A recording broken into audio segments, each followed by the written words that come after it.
On va essayer de calculer la résistance équivalente d'un cube. On a déjà calculé le long des diagonales de base et le long des diagonales principales. C'est-à-dire qu'on a calculé la résistance équivalente.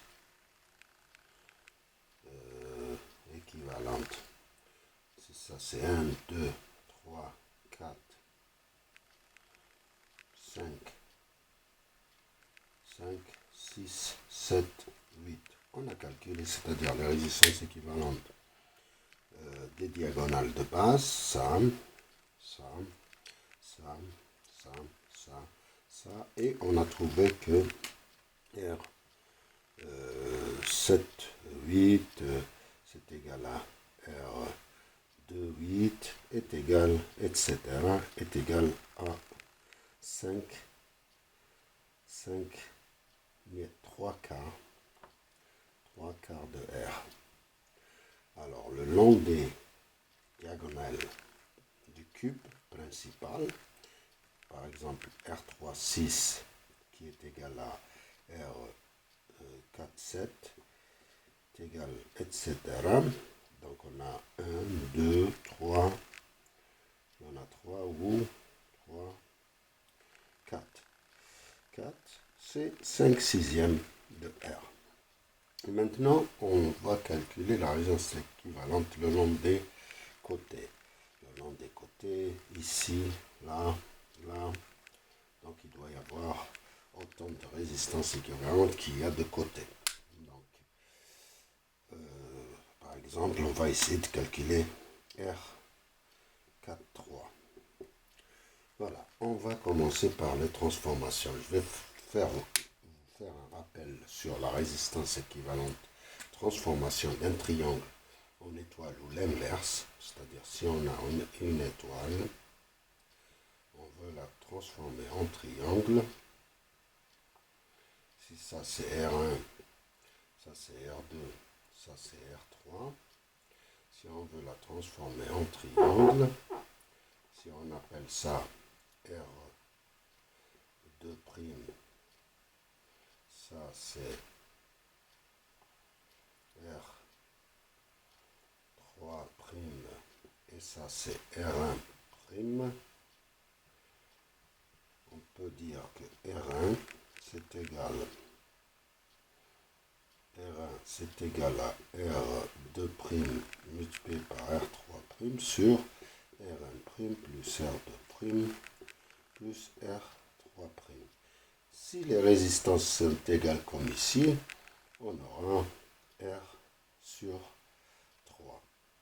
Si maintenant on veut transformer une étoile en triangle, R1' c'est égal, R1' c'est égal à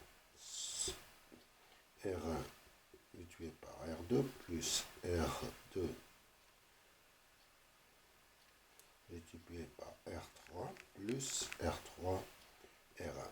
Et si on a partout R, on aura 3 R.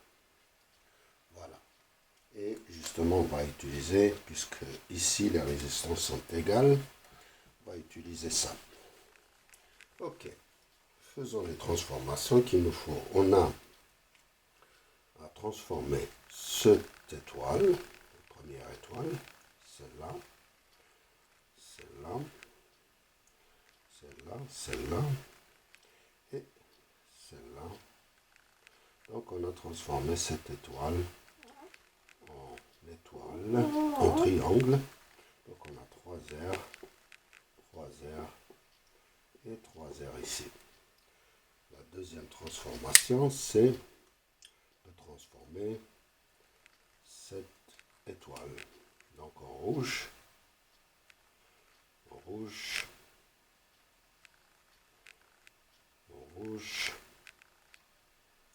Voilà, j'ai transformé cette étoile. Donc j'ai 3 R, 3 R et 3 R.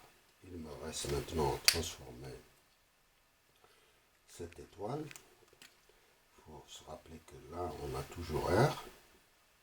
cette étoile, on va la transformer, c'est la bleue. Et voilà. Donc on a transformé toutes, presque, les étoiles qu'on a ici. On les a transformées, voilà. Donc le circuit se réduit, puisque là on a en parallèle 3R, 3R, 3R, 3R. Ça c'est 3R, 3R, 3R, 3R. Donc ici on a 3R sur 2. On la remplace par une seule. 3R sur 2. Ici ils sont parallèles, donc 3R, 3R sur 2. Et ici c'est 3R sur 2 aussi. Mais on voit une étoile ici, on va essayer de la transformer. Cette étoile, on la transforme par le triangle qui est là. Et donc, c'est 9R sur 2. Ici, c'est 9R sur 2. Ici, c'est 9R sur 2. Et ça disparaît. On a transformé cette étoile. Et maintenant, on calcule la résistance équivalente puisqu'elles sont en parallèle. Et ces deux en parallèle. Donc, je redessine ou bien je laisse. Et ça, ça donne 9 cinquièmes. 9 cinquièmes. Ça et ça, c'est 9 cinquièmes de R. Ici aussi, c'est 9 cinquièmes. 9 cinquièmes de R. Et ici aussi, je vais le dessiner plutôt ici, pour ne pas compliquer le circuit. Et ici, on a justement 9 cinquièmes de R. Qu'est-ce qu'on remarque maintenant? On remarque une dernière étoile à transformer, c'est celle-là, cette étoile-là. Et on va la transformer en triangle, ce qui nous donne quelque chose en rouge. Et en rouge. Et on élimine ça. Par les transformations que je vous ai montrées au début, étoile, triangle, on a calculé les résistances équivalentes ici. Et on a trouvé, ici c'est 19, 24R. Ici c'est 19, 24R. Et ici c'est plutôt, ça c'est 171 sur 25R. Ok. Et maintenant, ces deux en parallèle, on les calcule. Donc ici, ça donne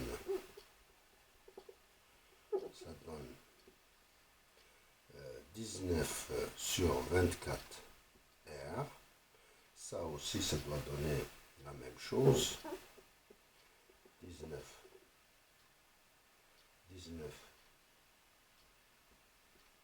24R.